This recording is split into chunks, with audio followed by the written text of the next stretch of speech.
Okay, we're going to call the meeting to order. This is the monthly meeting of the El Dorado Hills Community Council. Welcome, everyone. Hopefully, everybody is surviving these storms and all the water and the flooding and various other things that are happening. So we will have a little bit of conversation about some of that going on at the county level, because we had to open up the Emergency Operations Center, and there's been a lot of road closures. I shouldn't say a lot, a couple of road closures, but there was a lot of warnings going out as well. So we'll give you just a brief glimpse of some of that if you haven't been able to follow it in the local news media or social media or whatever, but that'll be a little bit later.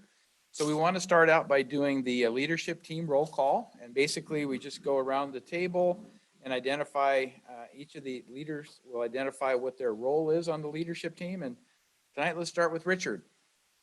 Good governance. The role is to observe and comment on or explain actions that demonstrate the openness and transparency of our county government.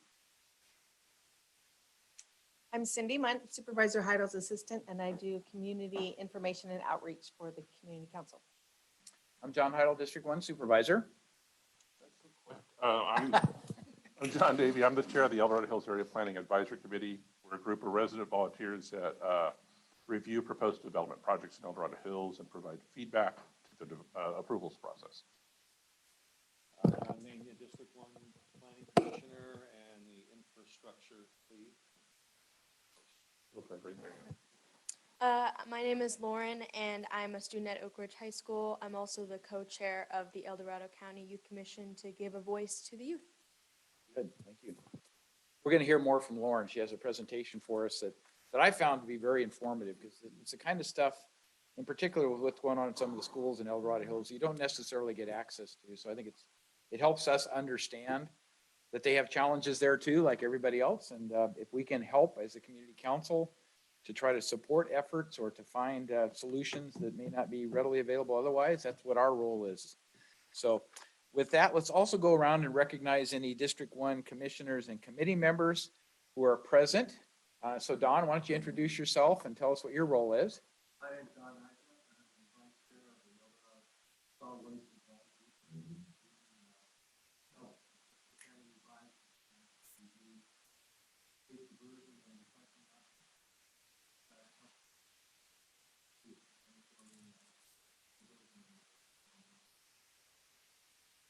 All right.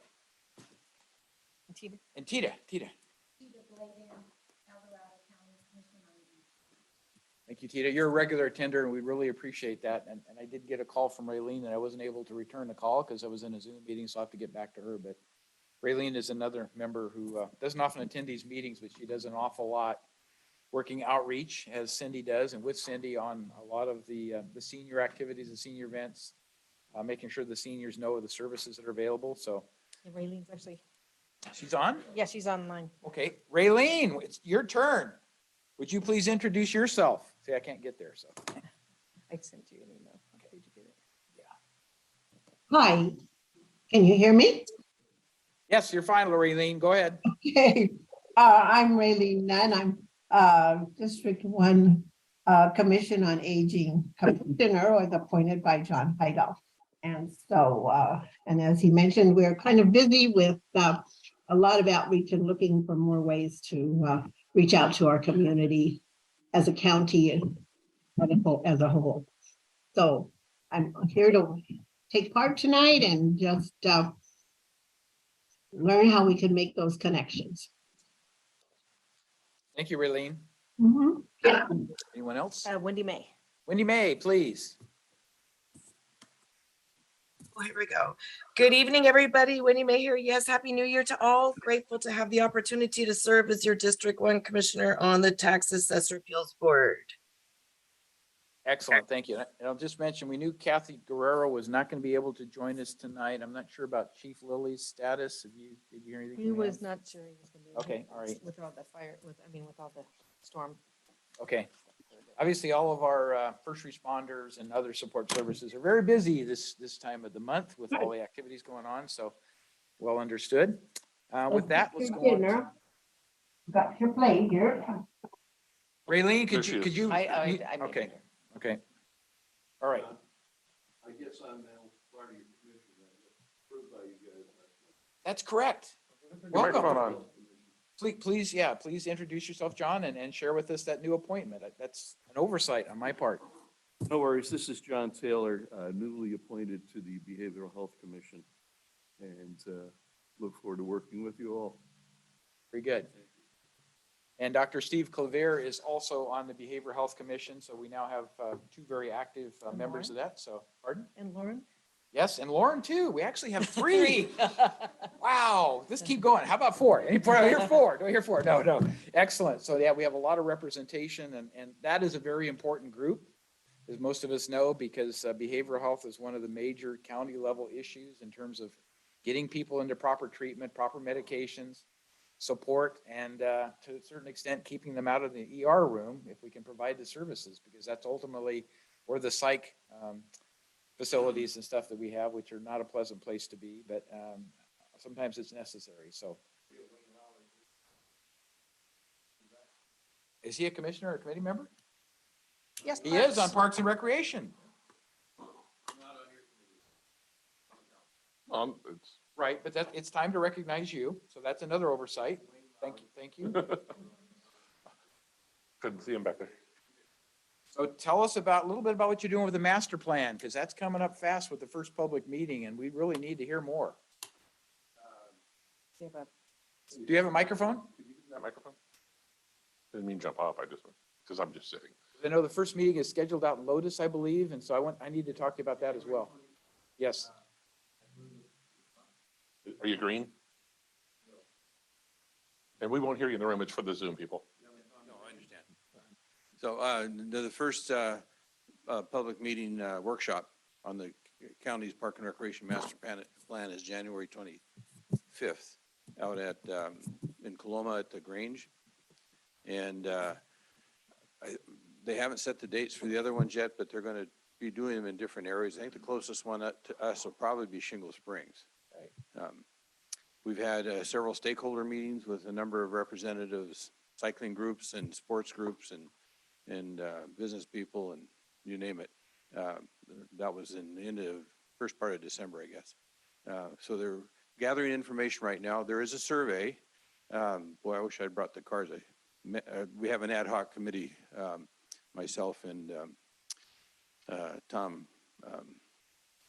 Okay, I'm glad some people here for representing seniors are present because of the understanding. Tom Cumston and I met with Vicki this afternoon, Vicki Sanders. And we're trying to outline the process that the commission is going to use over the next year plus. We're calling it the 2024 plan because we're pretty sure that with all the different events and activities we have gathering information, it'll take that long to pull that together. So I can answer any questions if you have any. Send the information you've got to Cindy, and we'll put it out in the minutes so people have a chance to look at the survey, that sort of thing. And then you and I need to talk to follow up, and then we'll get you back to talk about it at maybe one of the subsequent meetings, maybe the February meeting, March meeting, somewhere in there. I think February is occupied, but maybe February may be a little too soon. I'm not March is available. Maybe that's the right time to do it, Okay. if that Yeah, works for you. Let's talk some more. Okay, thank you. Appreciate it, Wayne. Turn it off instead of. We're going to refer to you. At some point, Daryl's going to need it, but I'm not sure who else will. Okay. Item 2, adoption of the regular meeting agenda. Is there anyone on the leadership team who proposes any changes to tonight's meeting? All right, seeing here none, the agenda is approved as submitted.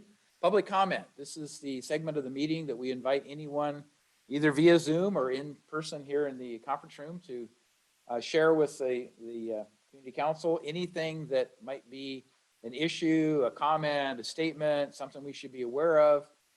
We always want to make sure that that opportunity exists for anyone throughout the community of El Dorado Hills and other areas. So is there anyone present in the conference room this evening who would like to address the commission on any item? Being none, do we have anybody with their hand raised on Zoom? Joel. Okay, Joel, please. Good afternoon or evening, everybody. Joel Wiley, El Dorado Hills resident. I really liked the work that was done on refurbishing El Dorado Hills Boulevard north of Governor's. Joel, But I know- we're having a tough time hearing you. If you could speak up a little bit, please. Okay, is this better? That's better. Thank you. let's see if I have to get closer to the speaker here. I noticed that on the southwest corner of El Dorado Hills Boulevard at Governor's Drive, that the sidewalk where the ADA cutout is not draining properly. And I'm wondering, this is a new thing that they put in with the new renovation there. And I'm wondering if it's up to spec and if there's something wrong that is under warranty that we can get fixed. That's about it. Okay, and we'll ask Daryl to address that if he's familiar with it, because I assume that ADA project he's probably familiar with, but probably not the blockage, so. So we'll cover that a little bit later in the meeting, if that's okay, when we get to Thank that you. reporting of infrastructure. Excellent, thank you, Joel. Anybody else? No. All right, so we're to our guest speaker segment of the meeting, and so Lauryn is going to share with us some of the things that the Youth Commission has been doing at Oak Ridge High School, and also discussion some plans, goals, and developing programs and issues at other El Dorado Hills schools. So kind of the bigger picture segment. So thank you and welcome.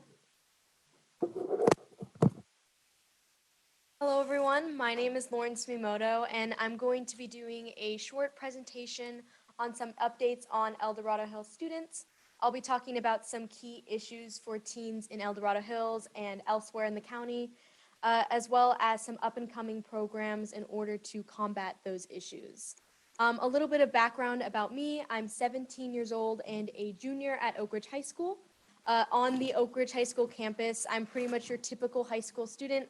I'm involved with leadership as class vice president. I'm involved with speech and debate, science Olympiad, and Oak Ridge Athletics as a sports photographer and as a part of their sports medicine team. Off campus is kind of where my role as a student becomes a little bit more unique. I'm the co-chair of the El Dorado County Youth Commission, which focuses on representing students' voices and concerns to community leaders such as the Board of Supervisors. And currently, we're really focused on mental health awareness, as well as help improving accessibility to mental health resources for students. Along with my passions for mental health, I'm also on the Behavioral Health Commission. I'm their first ever student representation of student voices when it comes to mental health concerns. My interest in mental health is a lot more personal. During COVID-19, I suffered from some mental health issues, and during that journey, I found I was really interested in our county mental health resources and how those resources could be better provided to students. So with that bit of background, I would love to dive into some key issues for teens. So first, mental health support. I, with my mental health journey and all, would heavily support an increased amount of mental health resources for students. I think that the lack of awareness and accessibility for mental health resources is one of the #1 barriers for students in our community.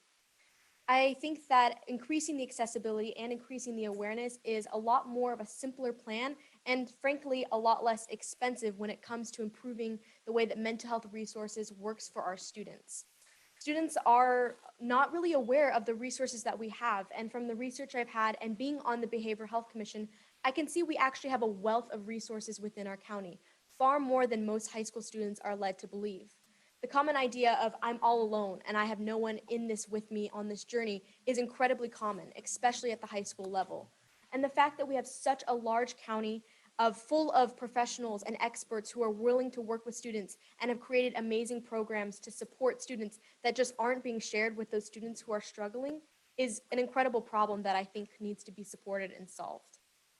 Additionally, I also want to talk about negative campus culture, which may be something that might be the first time you're hearing about it, because it is a bit of an Oak Ridge specific problem. In the past few years that they've had some racial incidents at the school, which has caused a lot of feedback from minority students at Oak Ridge High School to want to open up the conversation specifically about racial discrimination and respect.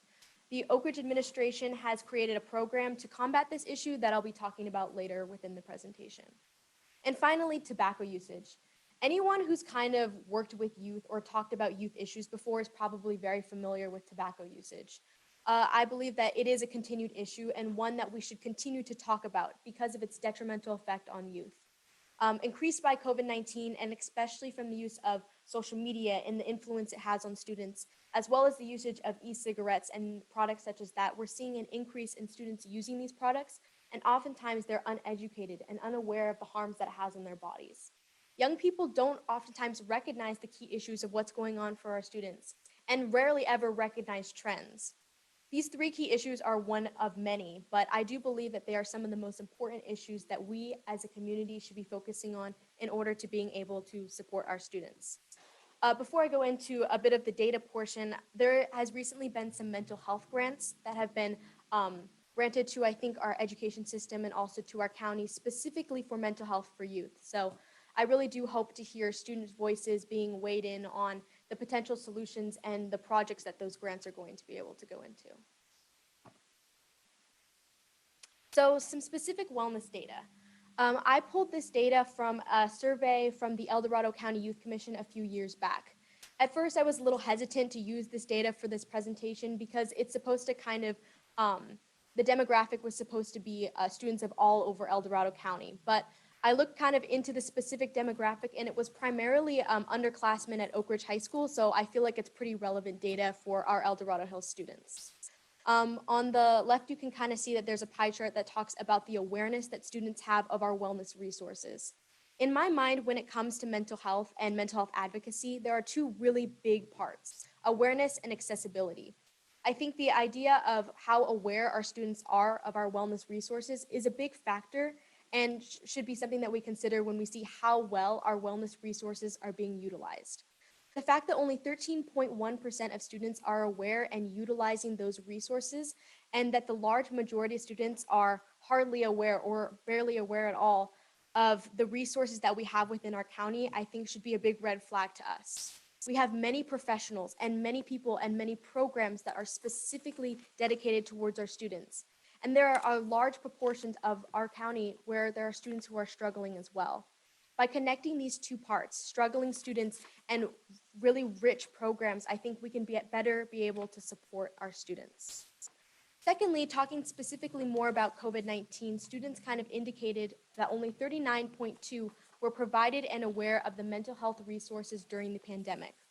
Although this was very early on in the pandemic, I think we're seeing kind of the aftermath of this loss of resources towards students today. We're seeing spikes in depression, anxiety, and other mental health issues that are ultimately leading students to have other issues as well, including tobacco usage and leading into more serious mental health issues. I think COVID-19 was an unprecedented time with unprecedented results. And seeing that we now have some funding from those new mental health grants, I'm seeing it as an opportunity for us to being able to better support students by listening to students' voices and student experiences to truly be able to understand what it's like for students and what issues are most important.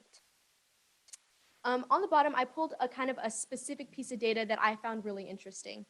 Only 68% of students feel that they have one staff member or peer that they can reach out to while under stress. Although that seems like a pretty big majority, 68% is pretty good, but I think I want to circle back to the word peer. Peer and friends are incredibly important when you're on a high school campus. The social setting and the way that students are able to socialize after being isolated for over a year is incredibly important. And especially when we talk about solutions to mental health issues, peer-to-peer connection is one of the most highly supported solutions from mental health experts in order to being able to improve student mental health. Being able to have peers communicating with each other and connecting with each other on a high school campus is incredibly important. And the fact that only 68% of students within our county feel that they have a peer that they can connect to is incredibly, I think, another red flag that we should be looking into. So kind of speaking on some more unique solutions, I found this when I was looking towards the data set, and I feel like kind of unique problems when it comes to youth also requires unique solutions. I spoke before about tobacco usage on campus, and I think specifically towards vaping, this is an incredibly interesting solution that I found. On a section of the survey, it gave a long list of solutions and asked students to rank what they feel would be the most impactful when it comes to ending vaping on campus. And the number one ranked choice was more direct information to students from local law enforcement about vaping being illegal for minors. And first I was like, this must be crazy. Like, students want to hear from adults, more specifically local law enforcement, about these kinds of issues. But then I recognized that it's a very unique perspective when you're coming from a youth. The kind of solutions that requires are far different from adults. And when we're looking for youth problems, we also have to be looking for smaller, more unique solutions such as this. So I just wanted to kind of, this is a little bit of a side note, but I wanted to pull this because as on the state level, on the national level, and on the more community level, we're constantly working towards ending the use of tobacco products for young people. And I think even small solutions such as these are a great starting point in being able to support students. Because I think students need more support than they let on, and it's important for us to use our voices as community leaders to implement small projects such as this in order to being able to support students. So what do students want? Well, kind of leaning into the second half of what I talked about with mental health advocacy, it's all about accessibility. Increased access to school counselors, wellness centers, and community programs and hotlines is critical in this time, especially where there's a lot of disconnect between students. Here's where I feel mental health for students becomes an incredibly circular problem. Do students really need increased accessibility, or are they just not aware of the resources that we already have? And in the case of awareness, are students just not able to access the resources that they've become aware about? I think when we're able to take these two factors and we improve on with small solutions to being able to improve the awareness and the accessibility, we'll truly be able to use to the full capacity the mental health resources we already have. I think some small solutions ideas to increase accessibility and awareness would be things like social media campaigns on the websites that students use, as well as bringing professional speakers in to speak to students in some sort of assembly. And even as simple as a handout of the resources that we have in our communities in ninth grade health class. Small little solutions like this really make the world of difference. Anyone with teenagers know that a teenager is going to have to hear it from a student. They're going to have to hear it from a teacher. They're going to have to hear it from an administrator. And knowing teenagers, they're probably going to have to hear it more than once. But I do truly believe that if we improve the awareness and the accessibility of our mental health resources, students would feel far more supported, and we would be able to create a stronger group of students as a whole. So to talk about some up and coming programs, I want to mention two specific programs that I have some involvement and some personal experience with. I think that these programs provide a lot of positive opportunity and to showcase kind of what El Dorado Hills and what El Dorado County is doing to solve some of these youth issues. So first, CEDAR. CEDAR stands for the Community for Equity, Diversity, Accountability, and Responsibility. It's made up of students, administration, teachers, and parents. It was created in response to the Buchanan and Oak Ridge soccer game incident, which was a girls' varsity soccer game, which had a kind of a racial incident that happened at the soccer game, which led to a lot of negative backlash from Buchanan, as well as a lot of negative feedback from minority students on the Oak Ridge campus about experiences that they've had as a minority at that school. The committee is focused on creating an improved campus culture, and they're currently curating a student survey to collect data about student experiences with discrimination on campus. As a minority student who attends Oak Ridge, I see this as an incredibly prevalent and important issue. I've heard from generations of students that have said that they have had negative experiences about being disrespected or being discriminated against because of their race while on Oak Ridge campus. But I think it's bigger than that. I think it's bigger than just an on-campus problem. I think it's a community problem as well.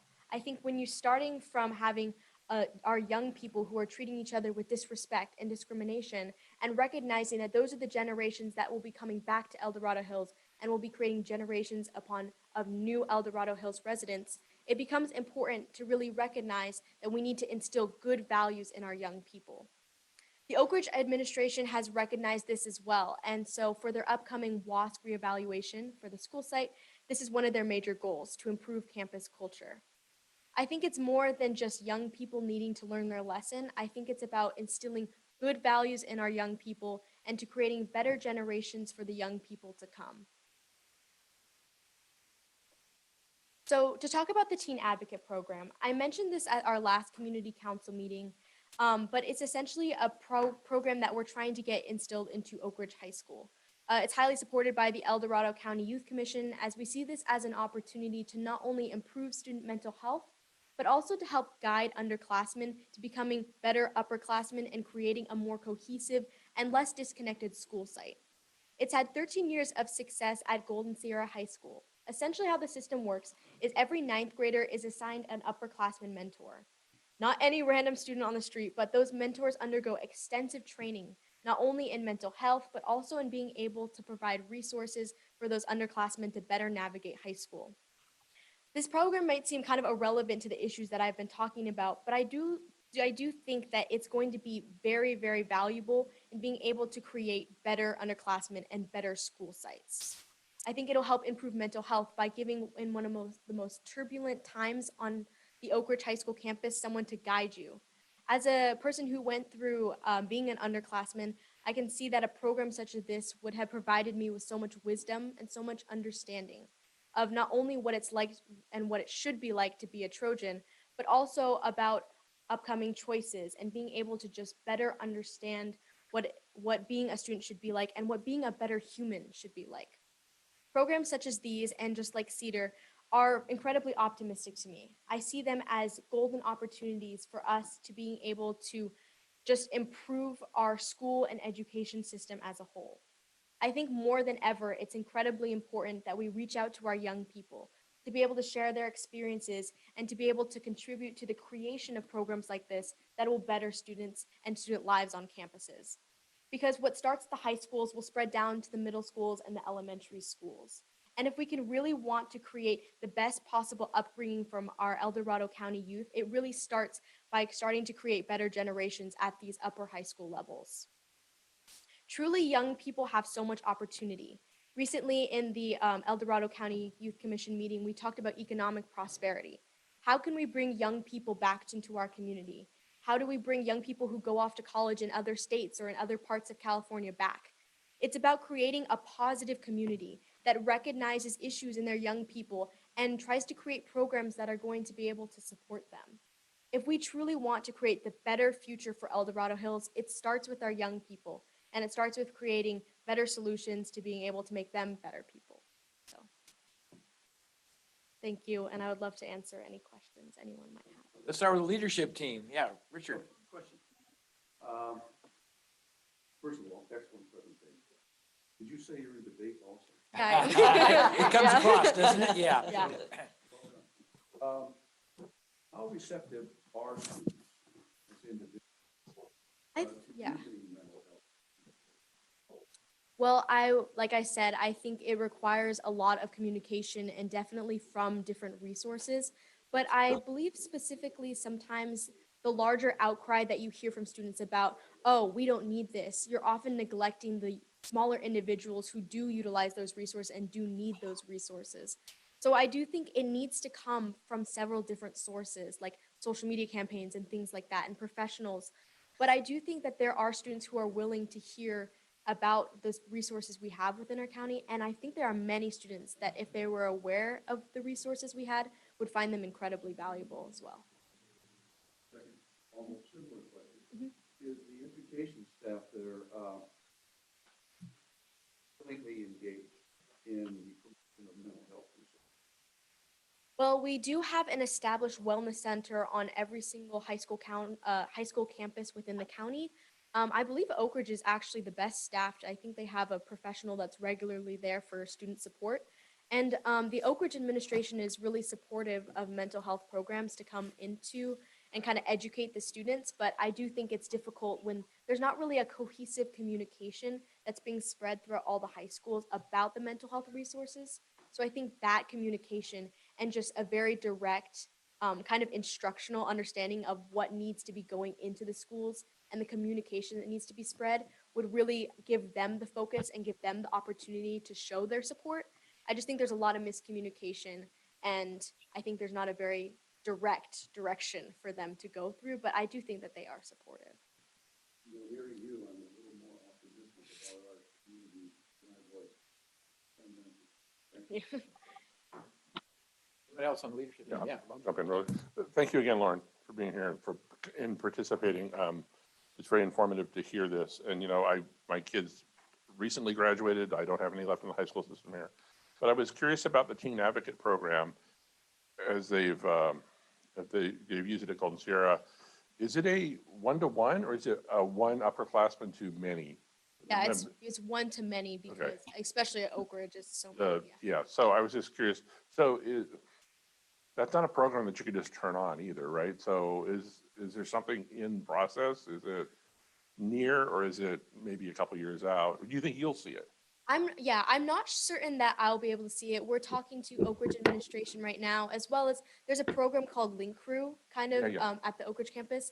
And we're kind of talking about maybe growing the Link Crew and kind of expanding it into that type of program, but it'll be kind of iffy to see whether it will be able to really get started because it's going to require participation from both underclassmen and upperclassmen. So And in terms of sort of getting the message out to students, is there an approach that's currently underway that to make students aware that the resources are there, that maybe they don't recognize it, that they need it, but that the resources are that they know before it becomes a critical or maybe an urgent situation for them? yeah, I think that that's one of the most important pieces is just students and as well as being able to recognize when their peers are going to need those resources as well. That's why I feel like instructional presentations that can be shared school wide rather than to a specialized group of students is a lot more valuable just because you might not need those resources yourself, but a peer or friend may need those resources. And for students who can recognize the signs and recognize what resources could be valuable for them, can be able to like kind of point them in the right direction. Thank you. Anyone else, leadership team? So I do have a brief comment. You touched on so many things, and thank you, Lauryn. You did a great job. And I reflect back on the three mental health forums that we had and Sophie's comments, and she was an Oak Ridge High School student, I think she's graduated now. But that led us to pursue through Marshall Hospital in particular, a program that would be similar to a program they had in Sutter Hospital. Unfortunately, it didn't go through because there was certain things that were felt to be proprietary. Unfortunately, those sometimes get in the way, but the fact that we had the discussion, it moved towards a potential solution and got down, that's what we're really looking for, in my opinion. We need to have more of that creative thinking, like you mentioned, to try to bring people together and to listen better when people are expressing their concerns. The other commission that I'm involved with is the Human Rights Commission. And the Human Rights Commission has had any number of things they've talked about in terms of discrimination and some of the things going on. They directly engage with Oak Ridge High School to try to understand the backdrop of the history of what happened there and what Oak Ridge was doing and, you know, Buchanan's participation, everything. And it seemed like everybody on that commission was satisfied that the appropriate response had been put in place. But that doesn't get us ahead of the game. That doesn't get us into the educational part of trying to make people more aware of the fact that everybody has rights and we shouldn't be criticizing people because they look differently or sound differently, those kinds of things. So again, that's an echo of some of the things going on at the county that you brought up that I thought were very important. So to any, if there's anything we can do as a community council, please let us know, because good governance, as Richard pointed out, is certainly part of that. And if we need to take on things at the county level that would be implemented as a good governance procedure, maybe we can get to something there. I don't know what it would be offhand, but we always need to be creative and think out of the box and see if there is something that we can do that we haven't thought about before. So again, thank you very much. With that, members of the public present in the conference room here, do you have any questions or comments? Yes, Tita. So I had a question about the CEDAR program. As you mentioned, the racial discrimination issues. What I want to know is, you just launched the CEDAR program in response to soccer game. And so obviously there was a penalty for failure there because it was a very public incident and was it the sports commission did penalties or something? Yeah. So anyway, what I want to know is how are you going to measure progress through the school that we're making progress and getting the message? It's like I'm not a panelist. And making sure people are, you know, incorporating healthy and humane decisions about their fellow students. Right. Well, the CETA group has like a very expansive list of goals. Anytime you bring in a lot of students and a lot of parents who have that much commentary and that many experiences, there's just a very wide set group of goals. I think the parents and the administrators and the students all have different kind of ideas of where we've hit success. Unfortunately, I haven't been able to go to the last two meetings, but when I was last there, kind of the idea was that the first steps were to first understand the student experiences and to be able to gain understanding of how expansive the problem was. And then from there, they were going to work on the implementation of maybe a new education program to understand diversity, or they were going to implement, they've done things as simple as signage to try to understand kind of the growth of the problem. And so I think right now they're kind of more in the research and the surveying phase, but I'm very positive outlook on kind of the progress that they've made and the goals that they have. Anyone else present? Yeah, John. Lauryn, how many different languages is within our campus, do you know? Well, they do have several different language programs. I believe it's about 4 or 5. I was just wondering if you have linguistically appropriate communications to go with the culturally appropriate. Make sure you're reaching the people where they are in the language they communicate with. Yeah, that's really important as well. I think we have one online Zoom participant, Wendy May, who had either a question. Oh, I'm sorry, Wayne, I didn't see your hand up. Go ahead. Then we'll go to Wendy.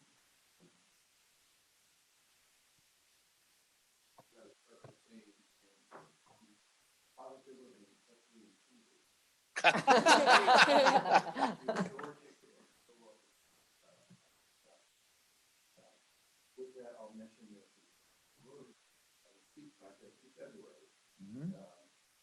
We've got the skills for it. That's because this is fall.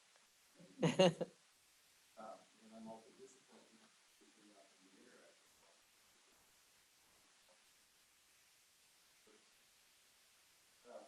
With team advocate program, such as and I would like to work with the community program. And also hope to have a dialogue for further discussion. If there's a way to contact people.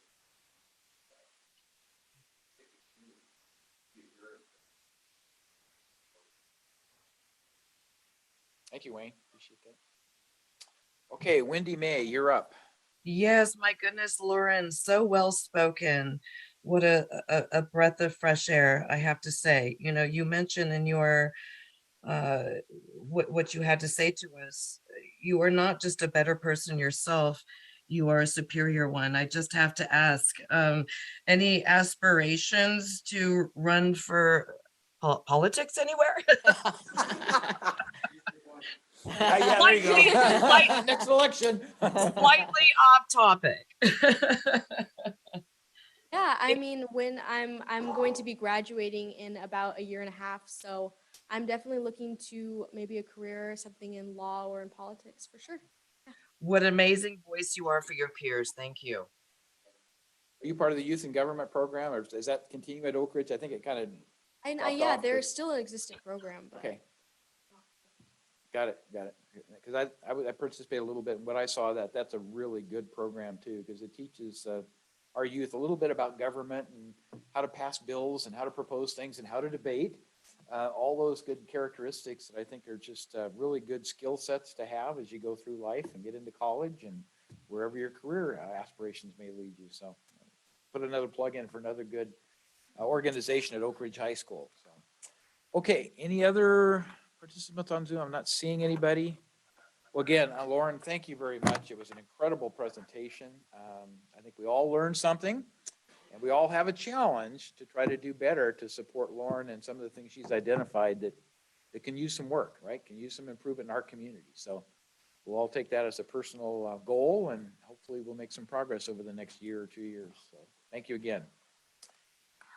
Okay, let's move on to item 5, supervisor communications. Again, nothing new on the Central El Dorado Hills specific plan. It's available for public review. The county development agreement team is continuing to meet periodically with the developer to talk terms and conditions, so to speak. And the expectation when I talked to our CAO tonight was that this might get back to the Board of Supervisors in probably the April timeframe at the earliest. At the earliest, because there's still a lot of discussions going on, and there's just a number of things that have to fall into place before it can get back to a decision-making body like the Board of Supervisors. So again, nothing new on Costco project has been received today. I even asked if Socopolis's development, the EDH 52 had made any contacts with the county in terms of formal requests for changes, and they have not to date, so that seems to still be under discussion at their level. And hopefully it'll come back to county planning, and then it will become public in terms of what their revisions are, if any. So more to come on that, hopefully. The El Dorado County Emergency Operations Center was opened 24/7, 365 recently. They did close down for the weekend to give everybody a little bit of a break, recognizing today was another storm day in the next couple of days. So that's very, very important. And I did want to mention that there is a dedicated county webpage that's called the 2022-23 Storm Information Center. And it'll give you information on flooding, power outage response, how to contact PG&E if you don't already know how to do that. And then also where we had road closures, public utility outages, et cetera. So, because it can be more than just PG&E, sometimes it's a public utility outage. AT&T has lines that sometimes go down, and then your phone won't work if you have still a landline. So some of those kinds of things. It goes beyond just the PG&E aspect of it. So I think it's just important for people to know El Dorado County is doing everything we can to take inputs and respond accordingly. That cooperative group has, in any given meeting, there's probably 40 people directly involved, and then there's more participants via phone. I mean, it's that extensive. There's a PG&E rep. You have all the fire district representation, and a lot of, obviously, our sheriff's department organizations are involved. So I feel pretty strongly that we're doing our part and doing what we can. It's just trying to get information to people. That's really the tough part of it, as it always is. So we actually have our county communications manager directly involved with the emergency operations center. So she's in Admission Central at the ground level, providing information and feedback.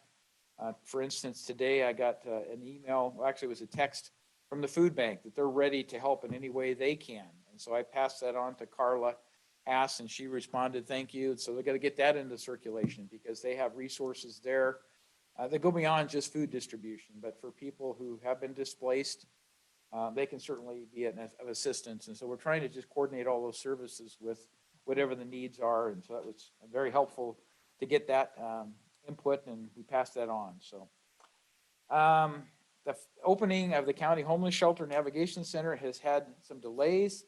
It's been staffing challenges, and that has been at the Volunteers of America level, not the top management, but some of the lower level positions. They feel that they're now on target to be able to open up sometime before mid-February. There's actually a scheduled walk through the facility in the early February timeframe, so that the Board of Supervisors can personally see what Volunteers of America have set up and how their operation is going to run. And so I guess the message there is this is, even though it's delayed, it's moving down the right path. And I think we're going to be able to open with a lot of receptiveness and some really good progress being made there in the not too distant future. But I can only imagine what it's like to be homeless in this kind of weather, with the wind blowing and blowing everything over, and the rain and soaking wet, and it's got to be very difficult. So we need to put out a word of thanks to all of the temporary shelters that have been open.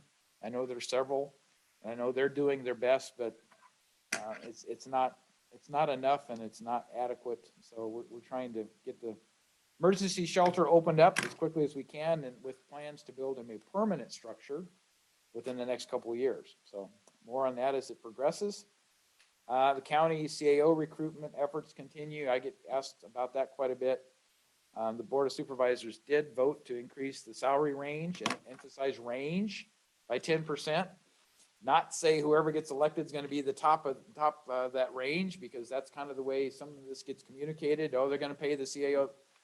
Not unless they're a stellar person that has all the qualities that Don Ashton has, and I don't think that's going to happen. So it's the range that got moved, and the Board of Supervisors, in working with the CAO staff and stuff, will determine the appropriate salary level once we get an individual that the board feels they can support with a supermajority at least. That's what we're really looking for. So we'll see how that progresses, but we are we have reinitiated the formal recruitment process. So we're considering changing some of the requirements in the recruitment brochure, minimum qualifying requirements, as well as increasing the the salary range. So some of that will come out a little bit later here once the board has made decisions on that. But with that, are there any questions in any of those categories that I can't answer? That you can't answer? I'm going to take Tim first since he That's a hasn't good had a idea. chance to speak. John, you just mentioned that you hope to get a supermajority. Yep. For the approval of the CAO. Does the CAO require a supermajority? No, it does not. Just show that It does not. support the candidate. Yep. I mean, I'm sure you recognize that from the fire service. If you hire someone in at that top position and there's a split board on it, and I'm talking about something like 3-2, that's not the best environment for somebody to come in and start doing their work. There's a negative aspect of that. And unfortunately, a lot of the people who are the naysayers then climb on top of that, and they just want to make it more difficult for the person to be successful. I don't know why people are motivated to do that, but I've seen it happen. So it's not required, but we really want to make sure, we get to that point that the board is confident that we've selected the right person. Because as was described at our Board of Supervisors meeting, the obligation is to pick the best and brightest for the position who's available. But they also have to meet minimum qualifications and show the potential to grow into the position to a greater extent than maybe what they enter with. And we just have not seen that proper candidate yet. So, but good question. Hopefully that gave you a little bit more insight. Doesn't require a supermajority. That's our desire as a board. Don? Oh, well, I'll follow up on that question as well. In terms of applicants, we know that many counties or municipalities are seeking a similar candidate. Is that inhibiting the process? Is that The competition makes it very difficult. I thought it was like 6 or 7, and it was quoted in the meeting, it's more like 10 to 11. So if you say there's 58 counties and just say there's 10, so there's, 16%, 17% of the counties are seeking the same qualifications or more for the person to serve as their either CAO or CEO than we are. And these recruitment firms are all competitive out there to try the headhunting part. You can understand why it's tough to find really good candidates. The other thing that was pointed out by Joe Harn in a letter he submitted is several years ago when previous boards of supervisors adopted the CalPERS contract that we have, it's 2% at 60 for retirees that come into the county. And there's a lot of people who are candidates for the position who are getting better than 2% at 60. And so why would they give up their PERS retirement to take a lesser amount, to have to work longer just because they love El Dorado County? So, that even makes it more difficult, in my opinion, to find that person who's willing to make the change with experience, because most of the people we're looking at, I'm going to say 90% or more of the applicants with the right qualifications are probably CalPERS participants, at some level. And I doubt if very many of them are PEPRA. Could happen, but not likely. So that's part of the difficulties and challenges as well, is to try to get the right benefits, amenities, packaged together. The other thing we don't have is any retiree benefits to speak of. So there's not a retiree health program. You retire at 60, there's nothing the county does to bridge your health insurance over to where you get to be 65 and qualify for Medicare, right? So you got to bridge that on your own, whatever your health insurance is. So there's all of those kinds of things when taken in consideration, make it very difficult to find that right applicant that's really ready and willing to take on responsibilities in El Dorado County. That's my perspective, but it's a lot of other people's as well. in terms of the candidate pool? Are we looking at, is it apples to apples in terms of we're a largely rural county and we're looking for candidates that might fill that need, or because of our proximity to some major population centers in terms of Sacramento, Placer, it's got to be a candidate that's a mix, maybe, that maybe understands the rural nature, but could easily go someplace else and qualify for that more higher population, more. Our highest local competitors are Sacramento County and Placer County. They pay more across the board in terms of salaries, and their benefits in most cases are better. It depends on what level you get to and which union contract it is and all those kinds of things. So it is a very competitive environment for where we are. We're not in a rural area surrounded by rural counties, right? Yes. Placer County is not what I would consider a very rural county, given the fact they have 11 incorporated cities. But they are considered a rural county from RCRC's perspective because it's a population thing. But still, they have a lot of aspects of what they can offer employees that we can't. So that's part of it. But, yeah. Wayne, did you have something? Yeah. Okay, well, thank you for making it down. I'm going to ask Cindy to get us connected either before or immediately after that first public hearing process. I think I'm going to go to the one in Shingle Springs, and I'd like to know, a little bit more about it from your perspective before I go. So, yeah, she did. She did. All right, thank you. Okay. I don't want to monopolize this. I had a couple questions on the storm response. Sure, yeah. So I know that, a lot of people are signed up for the warning system essentially. And I know that there was a problem the other day when the sheriff's department and OES put out the warning Right. with the link to a server, and nobody could connect to the server because it's inundated with, thousands of residents trying to figure something out. I also understand too that, Carla's doing a good job getting stuff out on Nextdoor. Yep. We don't have a major communication system like a television network, not significant local radio. So getting that word out, it is dependent on your cell phone. It's dependent on Nextdoor, social media apps and stuff like that. And the website. The website, Which you should be able to get from a cell phone or yeah. you got an internet connection. Right? So I guess this will be in the aftermath. I imagine we're gonna have to look at more resources for support that warning and that broadcast system in terms of how residents can get to it. The other question I had was, we had some bad rain and bad storms in 2017. Mm-hmm. We had some in December last year, November, December, and the same places seem to be inundated with water. And I'm close to Cameron Park, and I'm hearing a lot of residents there, up by Rasmussen Park. Yep. And that's a suburban environment. That's not rural. I'm concerned that when we're looking at development projects, I know that we rely a lot on consultants for civil engineers and other aspects of like the water management. There are neighbors in Cameron Park, the other side of El Dorado Hills, that are getting water from Lennar Development, the Bass Lake Hills Pacific Plan. And I've seen their videos, and it's quite alarming. You can look up, you can see the house at the top of the hill, you can see the rock swales that come down to their property, and then you can see the water coming up in their property and up into their houses. And it's not one or two, it's a lot. Yep. So when we're looking at things like this in terms of, we could say this is a one-off storm, right? It's a big deal. It's not something we're normally seeing. They had the same problem last year with less rain. And I know that Rasmussen and Cameron Park Drive, same thing. We've been pretty, knock on wood, we've been pretty fortunate in El Dorado Hills that we haven't seen that. But when we're looking at those. Well, some locations have. I know, yeah. But not as widespread. Well, even on Bass Lake Road, it washed out in 2 spots. And you think it's on a hill, right? But, water stops where there's a dip. So, and it took over a day for it to clear up. So I'm just curious what we can do better in terms of the review when we're looking at this, because, there's a resident that's in El Dorado Hills, and, her property was inundated when they started grading for that project. I know that I was CC'd on those emails, wasn't able to sit down with them when the county came out and talked to them, Lennar came out and talked to them. And they were never satisfied. They're still not satisfied, but they had water, going across their property where water had never gone before. Mm-hmm.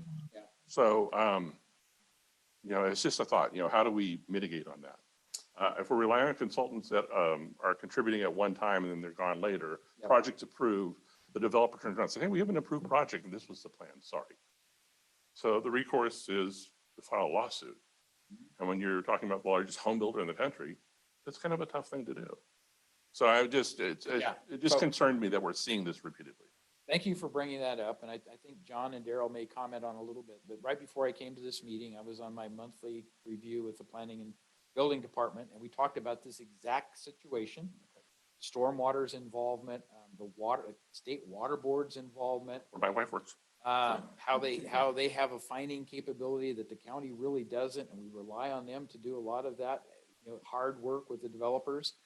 But areas like, let's start with Cameron Park. Cameron Park is a long-known existing problem that happened and was created with approvals of plans 40 years ago. And piecemeal.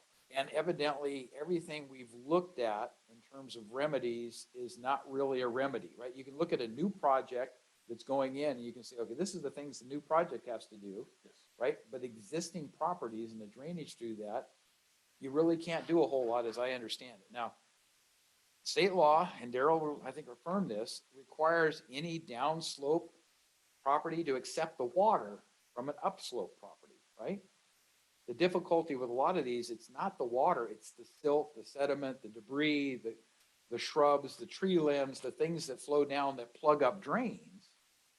And therefore, disrupt the normal flows that causes flooding in people's backyards, et cetera. So John and I witnessed one of those. And it's been on the internet a lot and, Yeah. well, social media, I should say. So, So, yeah, well, my neighbors are calling me.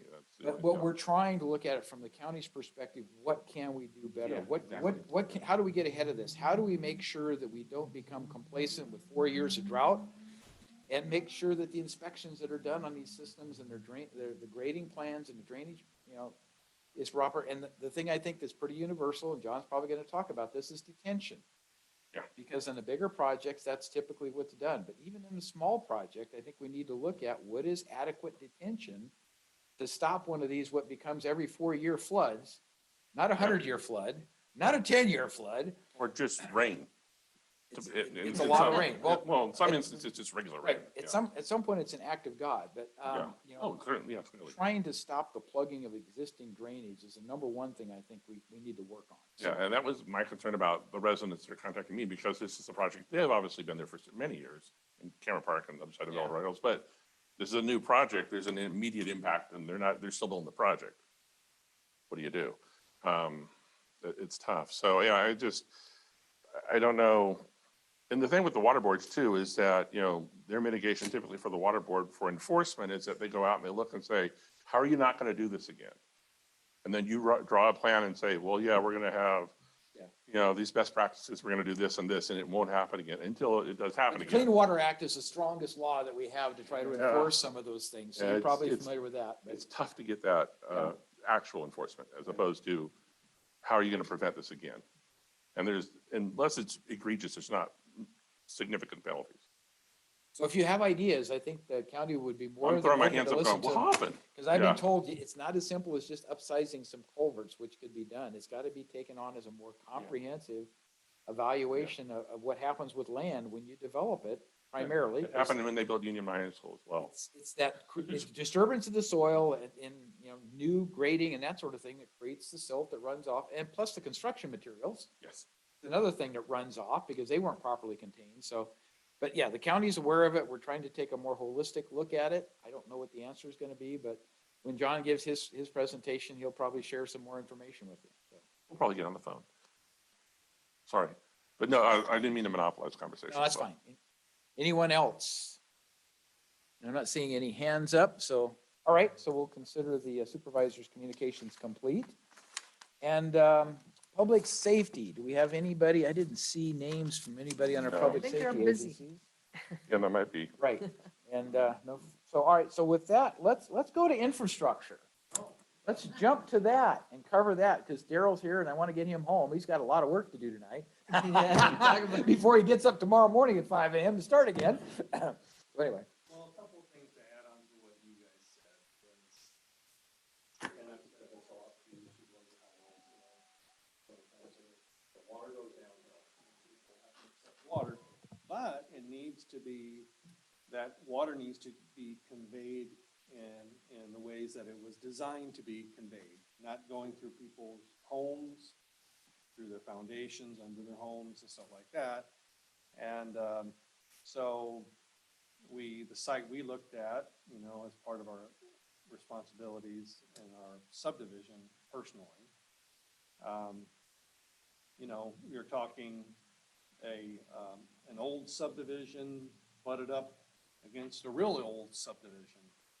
And so sometimes the years can not be your friend in respect to designating where should these waters be going, appropriately. Obviously, it's very easy to determine when it's not happening appropriately.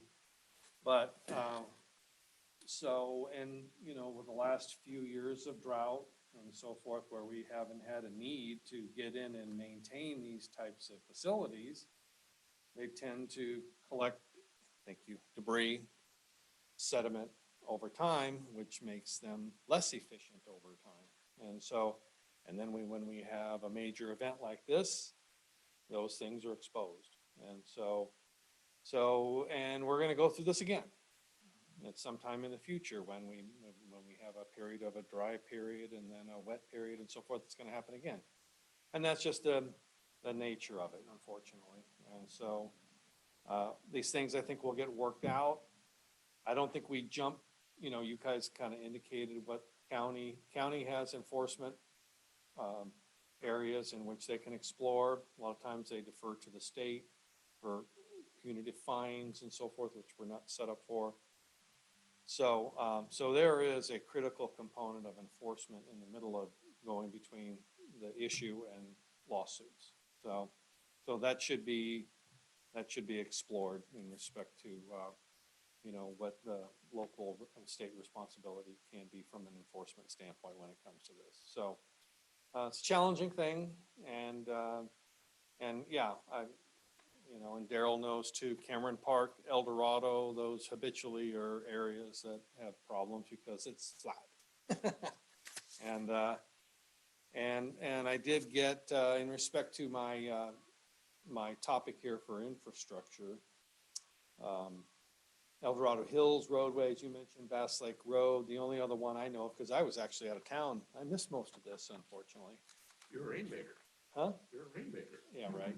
And, but I did know that we had some temporary closures on Francisco Drive at the school there, where I think the DIs were plugged up, and if there's anything else. Green Valley Road, as I understand it, was a temporary closure. And What location? down in the wetlands where you come out of, across the county line and right down in the Folsom Okay. part. So it's in the Folsom Yeah. part. For that traditional drainage, yeah. So that was closed at one point in time, and then I guess it reopened after it drained off sufficiently, but those are the only ones in El Dorado Hills I'm aware of. And in a sec, I'll turn to Daryl, because Daryl did provide me the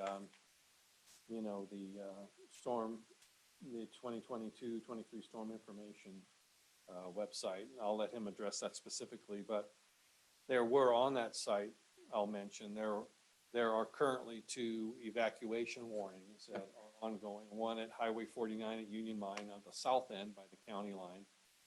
I know, I used to live there off the Consumies. And at Highway 50 at Whitehall, that's in between Ice House and Kybers, Ice House Road, along the American Road. So those are, they're in active evacuation warnings at this point. But there are some countywide closures. I'll let Daryl address that and anything else he might have concerning any county road closures at this point. So, Daryl, you got a mic? Here, I'll run one. Is it on? And welcome, Daryl.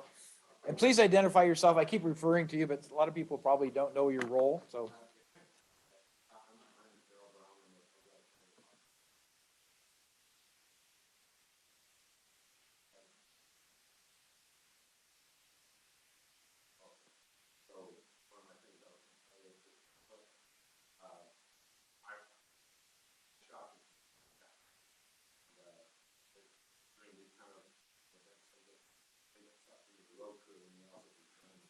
They do a little bit of sign work and stop them, but then they do drainage also, all hands on deck. So, since last week, Tuesday, Friday, the road crew ran this 12-hour days,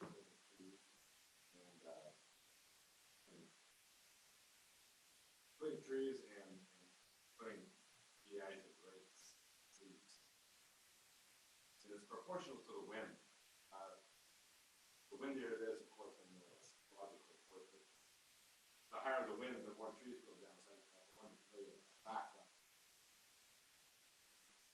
2 nights ago, we had a person told me we had 31 tree calls in 12 hours. So, and they got to 27 of them, and they had to report those back to the morning road crew. So that's just, might not seem like a lot, but that's better not, because the old record was 24 in the 12-hour period. Wow. Wow. So sometimes we call it nature's thing. And it's when you get that 1 foot of snow in the mountains and in the Placerville area, Pleasant Valley, where all the trees come there was some wind. The wind, thank God, wasn't so bad the last couple of nights, so it, wasn't as bad. So the wind's playing more havoc than the rain is right now, not getting so much rain, which is also kind of bittersweet, isn't it? You know, you need a water when you get 8 inches, and you're talking about the 100-year, we get 8 inches. I think that's over a 100-year storm, so that could, you know, we could be heading for force majeure for some of these claims. No matter how maintaining the ditch and the budget, the ditches and the culverts, it just might flood because for the most part, we use the 100-year flood plain. Flood marker is designed for cost effective. So when you get 8 inches of water within 24 to 36 hours, it's a lot of rain. Yeah. So stole a little my thunder with the OES off emergency services, but I wanted to let everybody know, so piggyback on what Supervisor Highlight said, that they have this click on the December 22, January 22 storm information for information, and it's a really good site. It has all the road closures, and then it has sandbag locations, animal services, just to name a few.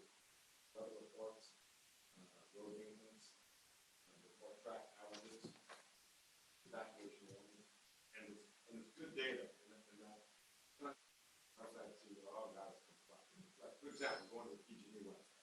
I hate it. You do much information, they send you down the bottom of it. You know, this endless URL loop, and then you're back to the square one. Anyway, this was really good, really straightforward. So I guess it's maybe our job a little bit, we kind of know about this, but it's spread the word.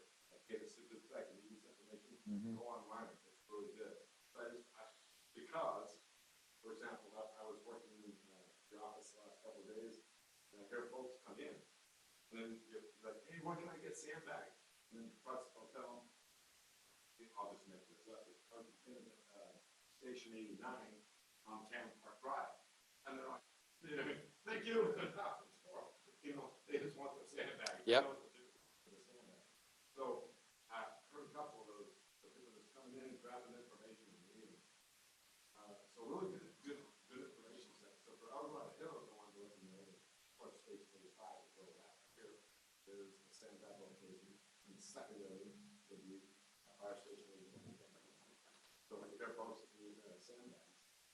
And even some county workers I heard, like, I need 10 sandbags. My neighbor's was coming over and getting in my driveway. I just, you know, so those, even sometimes 10 sandbags might work. So I just want to say that was good information. Lastly, on the road closures, the large road closures is Mount Murphy Road, section at Harlan, where the rain. I haven't seen the pictures, but it's out. You know, Mount Murphy Road. It's out in the Coloma Lotus area if you're not familiar with it, so. Mining Brook Road, out Newtown Road, there's back, clear the road, gets a little water come off the hill. Do that, New Road, Volcano Road, which could be open in a few days. I'm a partial open to that now, after the contractor issuing feedback. Those are two. So, for the most part, that was it. Yeah, on 12-hour days, we still Thursday, Friday. And on the days that we don't get rain, which is, those are catch-up days. Yeah. Catch-up days. And then, so you'll see the water come up and go back down. You know, drop. Hydrologic flow comes up in an hour, 2 or 3 or 4, 6 hours later, it goes down. Those rest days are catch up with the wind culverts and that sort of thing. And but we're still working on those areas. I'll just remind everybody that the Tahoe Basin is part of El Dorado County as well, and they had a lot of problems up there. Most recently, they had rain coming down on the snow. They have a big snowpack, and it's raining on it, it's melting, and So they had a lot of flooding in Tahoe in the last 10 days, and that's been problematic. It happens every year almost, but this year is worse, I think. So you got any comments on that one, Daryl? Yeah, I just heard a story where, not maybe called it supervisor, called in and said, I'm no longer moving snow. I'm moving snow from, I'm doing drainage. But if you know, if you ever done, the snow gets slushy when it rains. Yeah. It covers up drainage and it's awful. It's really hard on the top. First, at least leaves you with a big block. And then you kind of get some drainage going. And that stuff is really tough. It's too fundamentals. So, talk of that, I'm leaving it alone. My father's got it. It's called, no longer doing, I'm no longer doing the snow removal. I'm doing snow removal out of the drainage. Yep, just a complication, yeah. Yeah, and then I think we still have vehicles parked on the side of the road. There's a 4 or 5 foot snow back. It's like $1. No blower, pay the roof. It's not too small. Another one of the problems is that it's back. It's probably because you feel through the front. Yeah. We have all some of our mechanics, and the West Road, we're up at Tahoe, fixing all the equipment, and then we'll control our labor up there. So the top day we go down, they're usually volunteer. Probably good work for you guys. They're making us happy. I will put a plug in that the Tahoe Basin did approve their TOT tax increase. Yes. The county's got a commitment that impacts from tourism, and a lot of the impacts that happen in Tahoe are tourism. They're not the natives that live there year round. It's people coming in that aren't so savvy about what goes on and how to deal with water and snow and all that kind of stuff. But their increase in that TOT tax will help that community ultimately with monies going in there for emergency services and hopefully road improvement at some point, hopefully. So it's a good thing that they voted to approve that. So anyway.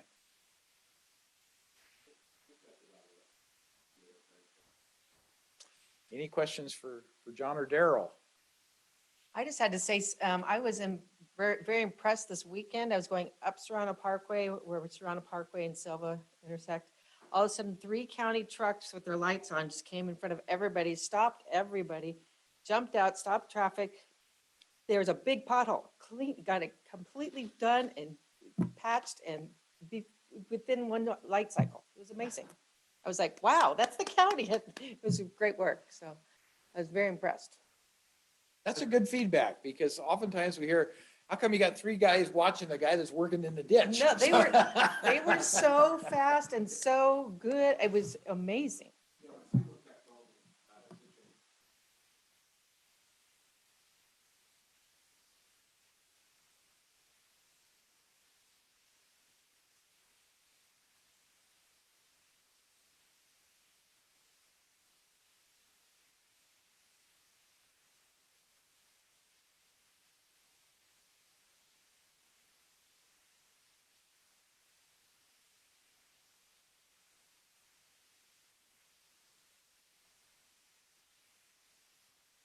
Yeah, really. Yep.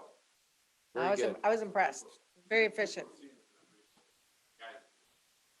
Yeah. Well, thank you, Daryl and John, for your sharing. Yeah, I wanted to add, I appreciate Daryl giving some perspective on, you know, ebbs and flows to this kind of stuff. And yes, they designed to 100-year because it's like engineering. You can engineer to the nth degree, but it's diminishing returns when it comes to being able to build on a mass scale. So, but, and I don't discount anyone's issues, and we've seen them firsthand. But if you want a reminder of when you get that kind of rain, go out in the middle of nature, and what will you see? You'll see a bunch of muddy water going down the stream. And that's just what you get when you have these major events. And we need to, kind of keep that in perspective with this, dramatic amount of rain that's coming down. You talked about detention. There's things that we can do as individuals because when they review these plans, they're not supposed to increase the flows or at a certain rate. They're supposed to detain them and meter them out. So what they call, correct me if I'm wrong, Daryl, no net increase when it comes to the flows. And that's what you had mentioned earlier about the detention. I created just recently some detention, which you're aware of. Yep. I put in those little Home Depot DIs because I had a neighbor that wasn't minding his dirt shoulder, and I was getting some of his sediment. And so I created a little detention because it has a little, in the bottom of the DI, and, the pipe is a little higher up. So that's what they call detention right in there. And so I go in and I scoop out that DG, every once in a while and throw it on my embankment. So it's a free delivery service for me, dirt delivery service. It's a bit agitating at times, and Supervisor Heidel has his own experience. He's got some major free dirt deliveries at Yeah, I his don't want to get place. into my personal stuff No, because but, I don't like to complain. It's just one of Yeah, those yeah. things. that's put up So, with. so it's affecting a lot of us, and so the county is going to have to help assist the public in those. So one of the things planning and building said is maybe we need to reconsider what the definition of a 100-year flood is, given the recent experience. And I said, yeah, maybe we should, because I've seen a lot of 100-year floods that happen periodically within 4, 5, 10-year cycles. They're not 100-year floods. It's a misnomer. So reevaluation of the criteria that defines that for design standards might be the appropriate step the county can take. We'll see. So. I have a question. I've noticed a lot of the recent developments that are so condensed that there is hardly any space between the houses. Certainly no lawn space. And I think what people don't realize is, we've covered up all this ground. And now where the rain hits hard surfaces, we consolidate it all and channel it all and create a much faster flow and gathering process. Whereas before, open ground tended to absorb and slow down the movement. Up to saturation point, but yes. Yeah. For the most part. Up to a saturation point. But now, there's no ground to absorb. And so I think we make it more and more complicated. And where I'm going with this, are there things that the individual citizens can be doing to mitigate some of these problems that accrue and then make such difficult messes, stop traffic, close roads and all that stuff? Well, I had an example of the one that we saw from one of our neighbors. They had mud and debris going into their pool. Well, if they would have went to the fire department and got a few sandbags, they could have diverted that water in an emergency situation, not as a permanent solution. You would need to find some other means. You could get some sandbags, put it along your driveway, and they could have kept all that sediment out of their pool and put it down the driveway and have it go down to the county road. So there are some things you can do, and I've had to be proactive on my property as well as all of us. And, but yeah, when you're seeing water that's going at homes, under homes, around homes, with a considerable amount of moisture along the foundation for long periods of time, you can have some significant issues there. And so, John basically said it, maintenance of drainage systems is one of the things everybody can do. If you've got a culvert that's running through your property and you notice after 4 years of drought, it's accumulating some debris in there, then figure out a way to get it cleared out before the rainy season starts. It should be kind of an annual check. You just go around and say, how's that happen? Do most people do that? No, because they don't think it's their responsibility to do that. That's coming from somebody else until their backyard floods. And then none of us like that situation. But so maintenance of culverts, ditches, and the county does a lot of that where it's the county's responsibility on our roadways. Because they come by in our community particularly, and they always grade the ditch out and make sure that there's any debris that had accumulated to form a dam or something, that's removed so the water flows down the ditch areas. And where there's culverts and stuff, they'll make sure that the culverts have been cleaned out because those are accumulators of water flows so that get higher and higher volumes and speeds. And if the culvert that's a major culvert, say something that's 4 feet culvert, if that gets plugged, there's a lot of flooding that happens. So the county does maintain those to the best of our ability, but there's never enough time or resources, it seems like, to do it on a regular basis. So it's always kind of a catch-up thing, but they do what they can, so. And they won't, they have so many cross culverts and county, what's within their maintenance responsibilities. And even in my own subdivision, I see numerous examples every time I walk where people are allowing their cross culverts to get clogged up and not, because, I don't have a county cross culvert now at my current home, but I did at my prior home. And I walk by that place and other places where people just let the sediment and debris accrue and not realize what the consequences of that are. And then allowing it to get plugged up, and then you got a real major problem. And as it's like anything in our lives, our daily maintenance of our persons individually and our properties and so forth. You really got to be,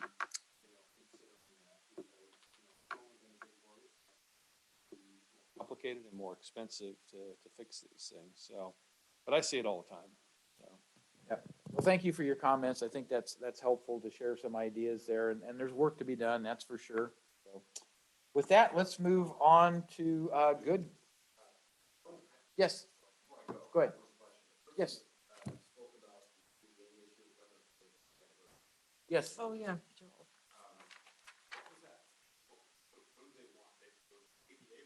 He said It's not draining properly, he said. the drainage adjacent to where the ADA access is, it sounds like was plugged and not draining properly. So it sounds like it's a clean out issue that got debris.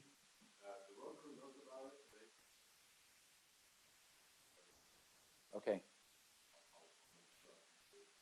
So Joel, did you hear that? I want to make sure we got that information back to you. Could kind of lost track of that temporarily, but Daryl brought it up and that's good.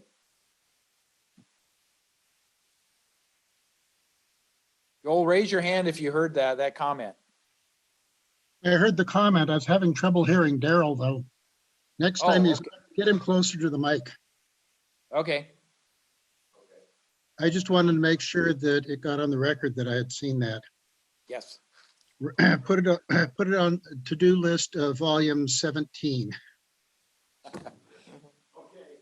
He said the crew, if you can hear me better, the crew is aware of it and they just haven't gotten to it yet, but that should be addressed hopefully very soon. So thank you for reporting it. Okay, anything else on that subject? All right, let's move on to good governance. Go right down the list from infrastructure.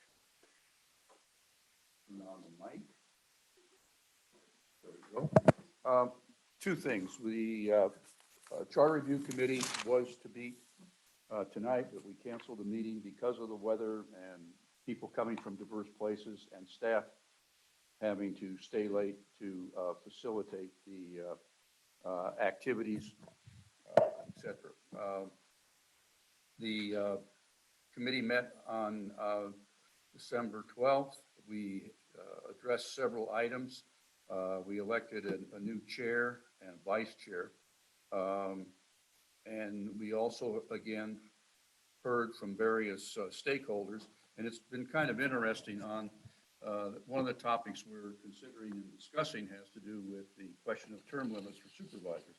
And almost to a man or woman, the elected officers and prior supervisors believe that a longer term would be more valuable in terms of the quality years being able to be provided by a supervisor as they gain experience. The only really, you might say, neutral or negative comment so far is that unfortunately the voters voted it down last time. And what new information will go out there that makes voters see it differently? And also there is a tendency for voters to prefer term limits, limited terms, I should say, limited terms. And I've been kicking that around as to how it might apply to the other electeds, but we haven't really got into discussing that yet.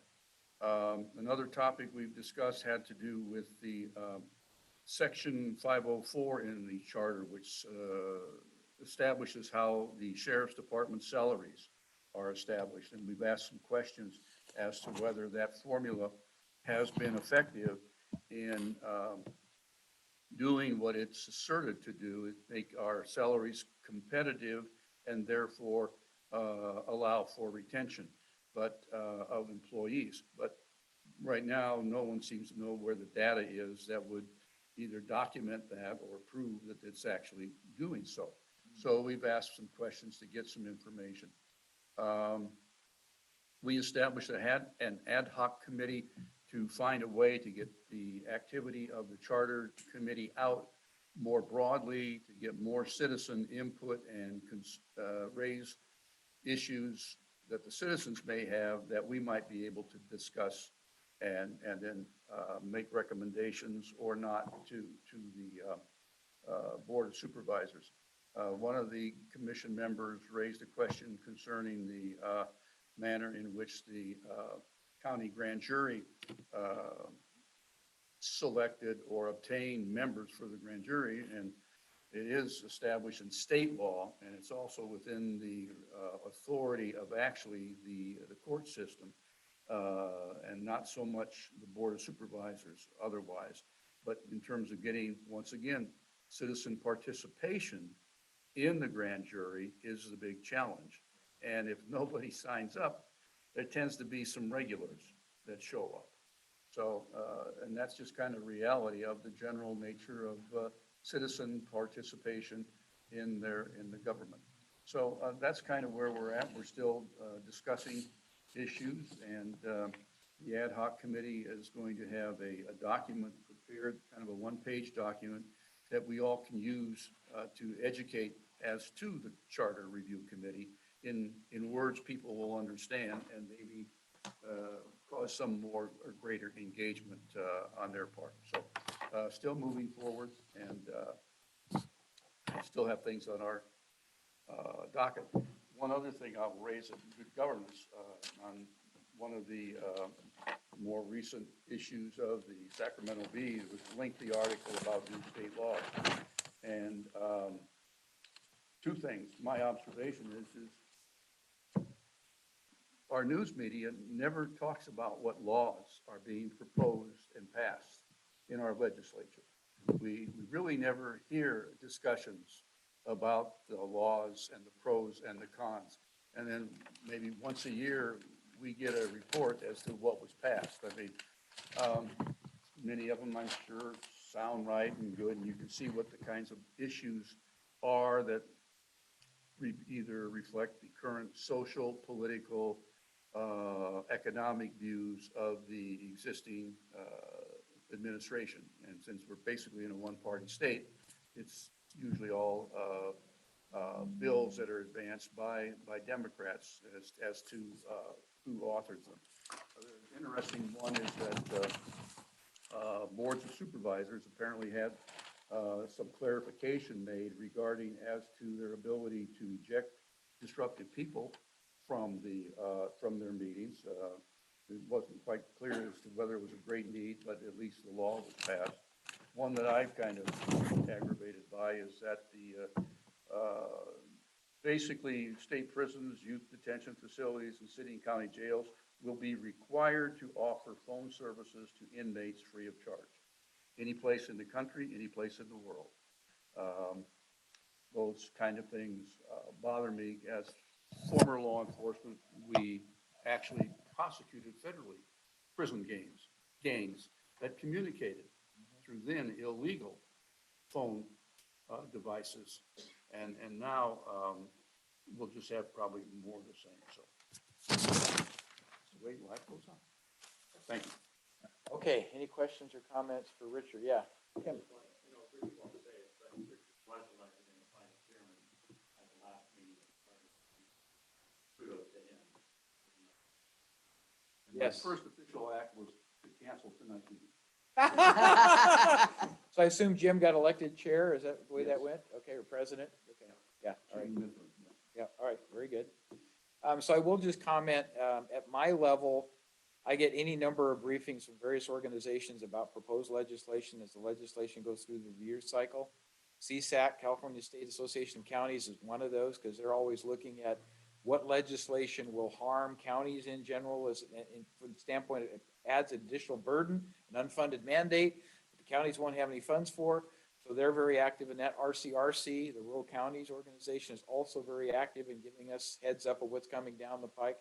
And then most of the significantly scoped committees and commissions also provide that. LAFCO has a certain number of bills that they always track. How will this affect LAFCO's responsibilities?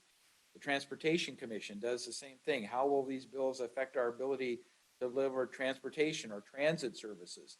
So at my level, I see a lot of that input, and it's always a TBD because you never know when it's going to get hung up in the legislative process, when it's going to come to a vote. So you typically wait until you see the final list that's going to the governor's desk, which is too late to have an impact, right? Then you go, oh no, here it comes. I hope he doesn't approve it. But when they get signed off, they do. And there's a lot of them that don't get approved at the governor's desk. But from a standpoint of good governance, a lot of that information is available through various sources. So if we really thought the public wants to get access to that, we could certainly provide a link as to where you can go find those things. But I can't think of very many people are going to want to spend a lot of time looking at that. So I may follow up with you though. Yeah. In regards to that. yeah, okay, because there's some of them that come out every year that just kind of surprise me. Number one, that they were proposed as legislation. Number two, the governor signed it. So, Well, but that's just me. You have that process too, of getting them in, right? Where you have a Right. placeholder bill. Yep. And by the end of the process for committees, it's not remotely about that. So, Yeah, there's a lot of trailer stuff that happens in various negotiations. And so, yeah, what's proposed originally and what it's called, by the time it gets to the end of the cycle for a vote in either the House or either Congress, not Congress, but the Assembly or the Senate in the state of California, it's morphed a lot, right? So, anyway. I had kind of a go back. I'd forgotten Supervisor sure. Heidel. We have a planning commission meeting this Thursday. Yep. And we have a subdivision map revision, Yep. Bass Lake Estates on Bass Lake Road. It's a small little development. They, in a sense, want a phasing plan, which, yes. And right on the border. And basically the phasing map will give them a few extra years to get their map done. So I just thought I'd pass that along. That'll be this Thursday. I'm going to mention the one, the planning commission that's under appeal for the board of supervisors. No, only, I don't either. Yeah. Because we'll see how that one goes. But anyway, there's a lot of things like that. And I think the good governance part of that is an individual can file an appeal. And the one I'm talking about that the board has to render a decision on tomorrow was an appeal made against a planning commission decision. And everybody has a right to do that if they pay the fees and file the appeal. So we've got to go through now as a board and review everything the planning commission did and try to understand, in our opinion, right, was that the correct action? It has to do with the conditional use permit and a lot of other things. And you get into very deep history on this because it was designated open space and then the TGPA ZOU changed, targeted general plan amendment, zoning ordinance update that took away the open space criteria. And so anyway, there's a lot of terrible history on this one that you have to sit and weed through and say, well, what's fair to the property owner? That's where I always try to go. What is fair to the property owner? And does that impact the community or other local residents beyond what you would consider a reasonable level? You know, is it something that needs conditions on it in addition to the CUP to mitigate it further? So that's just part of the processing. But that is a good governance example, the appeal process that we have, right? Any individual has the ability to challenge something at that level and it comes for another review. So, thank you. Let's move on to healthy communities. Kathy Guerrero was not able to be with us this evening, but she did provide a lot of information. She provided information on various contacts for the hubs and other things going on. So hub navigators, community hubs and stuff. And I think what we should do is just put this in the minutes as opposed to go through all of it. But she's got connections for Facebook and where you get hub events, hub activities, January food distribution, a lot of things that where information's available. And we'll just put it in the minutes and then Kathy can share more of the details of that when she's here, hopefully next month. But she did diligently follow up and provide some input. So I really appreciate that. Moving on, APAC.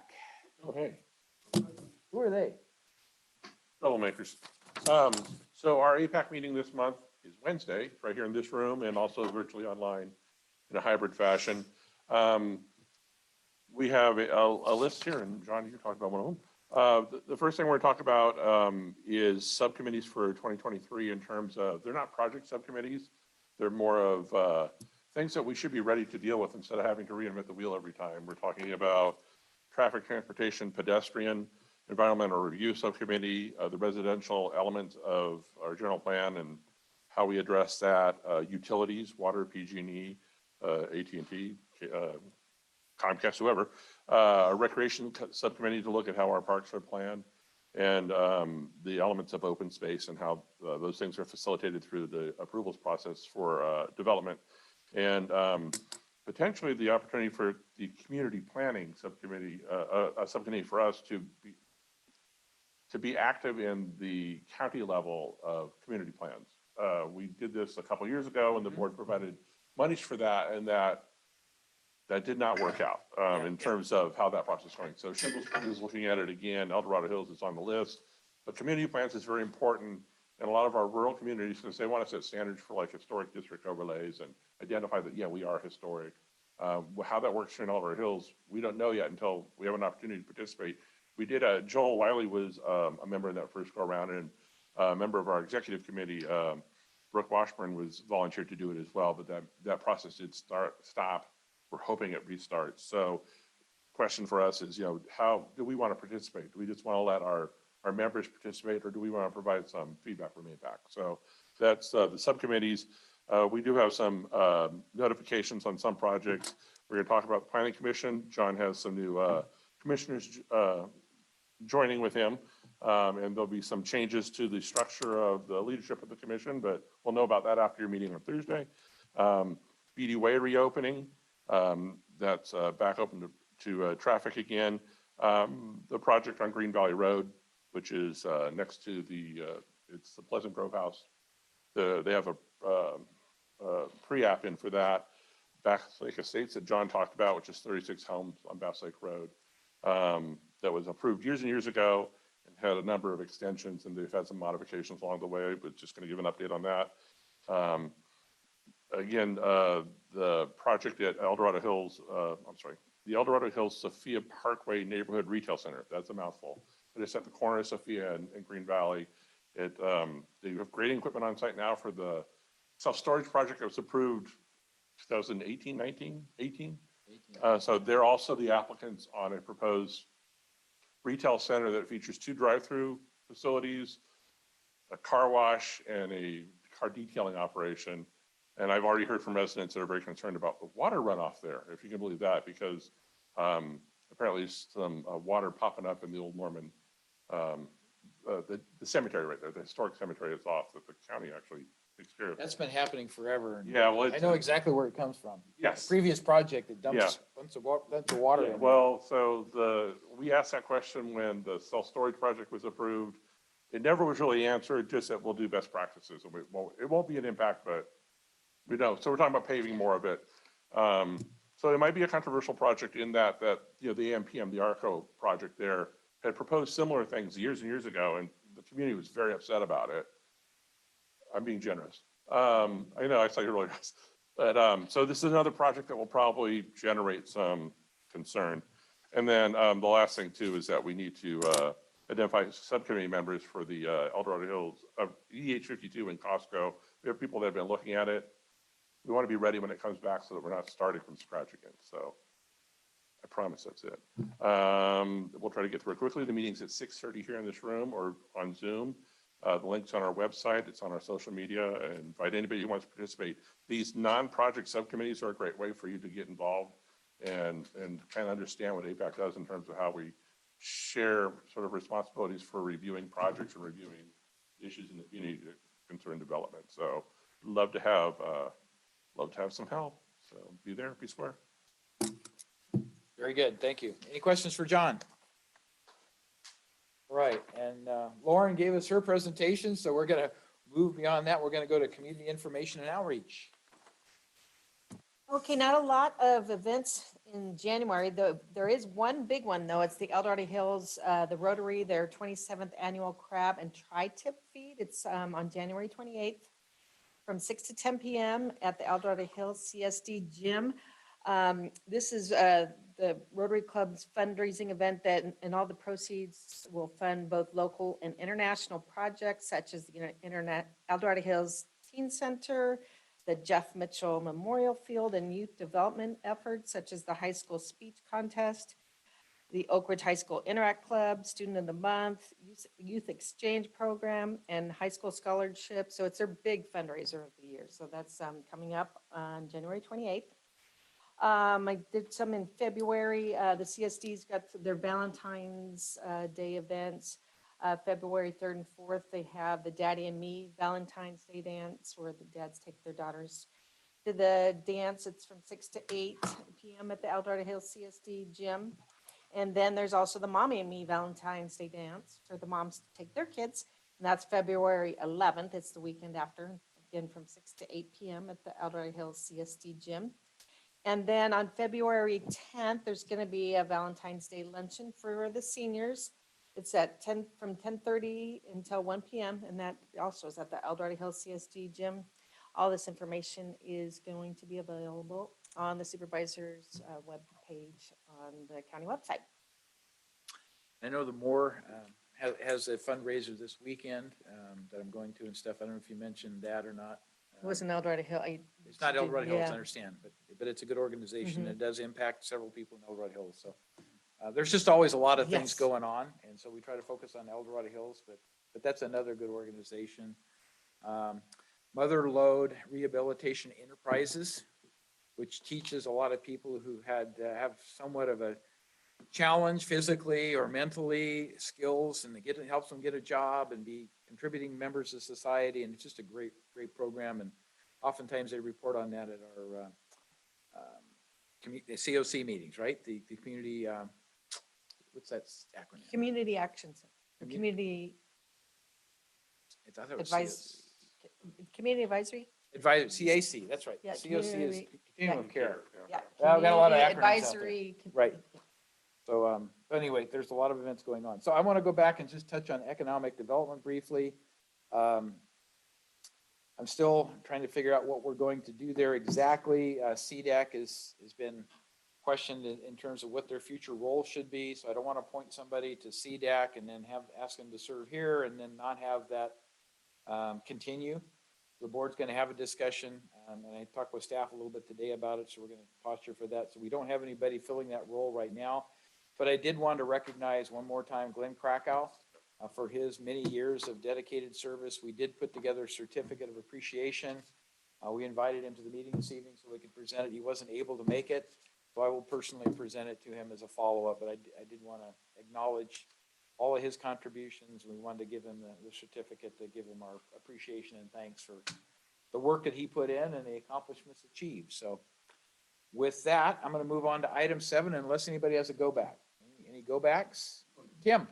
One other thing, on Thursday, well, there will be a presentation on cityhood at the CSD meeting. Yep. I believe the meeting starts at 6. I'm not sure what. They do their closed session first, so I think 6 or 6:30, but 6 would be safe. Okay. Yeah. And I know Louis Hampton will be elected head of The committee. the committee. Mhm. He's been out of the presentation. Basically, lay out why he, I believe the CSD should support going forward and maybe getting some funding to start more comprehensive analysis necessary to go to the next step. I don't know that for a fact. I know, but we learned that would be done.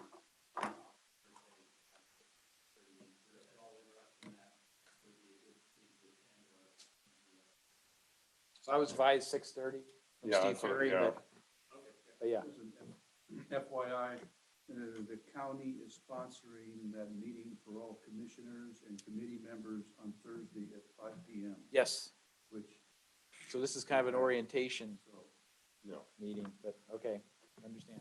I have one more go back. Mr. Davy reminded me, we have a new planning commissioner that's going to be sworn in Thursday, Lexi Boger for District 3. So she'll be a great addition. We'll miss Mr. Clarici, who has duties at the City of Placerville, City Council, but Lexi will be a great addition to the planning commission. She was very helpful with, when we reviewed the hemp pilot program as well as the cannabis issues that we've been dealing with.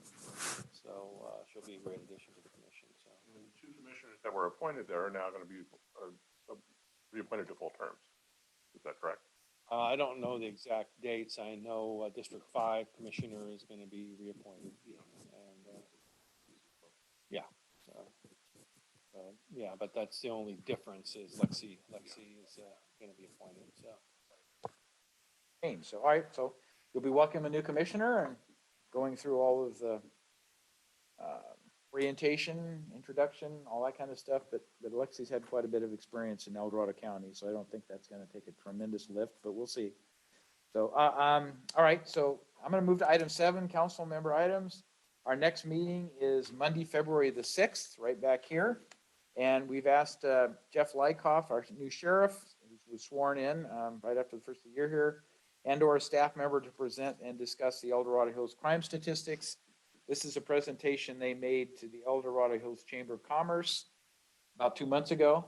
And so I know the information, I've seen it, but I think it's helpful for the entire community to see what that crime statistics are for El Dorado Hills, not the county, El Dorado Hills, and then be able to ask questions. So Jeff has kindly accepted the invitation. And so we've got that scheduled for February. March, I'm thinking right now we ought to look at getting Wayne back to talk about the master plan that's going on with the county for Parks and Recreation, because even though that doesn't affect El Dorado Hills a lot, there is some trail connectivity and other things in there that does affect El Dorado Hills. So I think it'd be good to hear that. So that would be my intent for March. Again, always, if you have ideas for guest speakers, let us know who you'd like to hear from, who you'd like to see, and we will certainly reach out and try to make that happen. So you got something else? There was one, it's minor, and I probably should have brought it up earlier. Our post office and our postmaster is impossible to get a hold of. In general. Tried, okay. So we have in our community mailboxes in Fast Lake Villages, every single outbound mailbox in a cluster box is open and unlocked, and has been for about 3.5 weeks. I've contacted the post office because the postmaster is technically in Folsom. They do not respond. I've gone down. My neighbor is my postal delivery carrier. There's no response. I've called the sheriff's department because I don't know if it's vandalism, if it's mail fraud, attempted theft. And sheriff's department, I imagine they're busy right now because I waited till this week to contact them. And I haven't got a response from the post office. If there's a methodology that we have a contact point with our postal service that we can run through your office, that'd be fantastic. Because even with the postal employee across the street, my neighbor's a retired postal carrier. He's literally across the street, delivers my mail, and he does not know what's going on. He doesn't have a key for the inbound box to the outside for any of them. So I contacted the sheriffs. They said, as soon as they're available, they'll have somebody call, but they've been busy. It's a federal service. We can Yes. certainly do an outreach, but I would get a hold of my congressman. Well, yeah, that too. But I haven't seen it in a while. But no, I don't know if it's theft. If it's theft, is that a sheriff? The sheriff does respond to it sometimes. Postal Investigative Service. Yeah, their website's extremely helpful. Not. Yeah, I've been on hold for the phone. They've hung up on me like 6 times after waiting for 20 to 30 minutes. So, but yes, just in case if that comes up. So. We can certainly make an inquiry to see if we can get a contact there, but that's not something that I don't think has come up in the past. Oh, there you go. I will say that Congressman McClintock's assistant has reached out to us and said if there's anything we can help you with. I will try. So, yeah, do you have her contact information? I probably do. So. We can get it to you if you don't. Yeah. If not, I have Okay, it. okay. Yeah, but that'd be a place to start, and if we can do something to assist, yeah, we certainly will. Well, I know that the mail theft has been a problem, Yeah. You betcha. The holiday period is, yeah. Well, all just the reintroduced a lot state, of that. the refund check or the No, credit there's cards. cards. Yeah. Yeah. So, Those have been coming out recently. So I saw an Amazon truck tonight driving at about 25 miles an hour and at 50 miles an hour. I'm wondering why that person's going so slow. And then it occurred to me, if you're really in the business to try to rip people off, you buy a used Amazon vehicle and you go through all the neighborhoods and you go up to the doors and you collect packages, right? Who's gonna question an Amazon truck? I mean, so we breed our own problems sometimes, but, anyway, thank you all for your attendance, for your patience, and, yes, With all the rain we've been getting, do you still have that phone number the guy who wanted to open the surf business here in El Dorado? yes, He's made presentations at APAC, so. I think John has his number. I think I do too. Time to call him back. Oh. Have you got a site? He was looking for a site. Well, we got the- Cameron Park, We got the- Cameron Park. Okay. Okay. All right, we're adjourned. Thank you.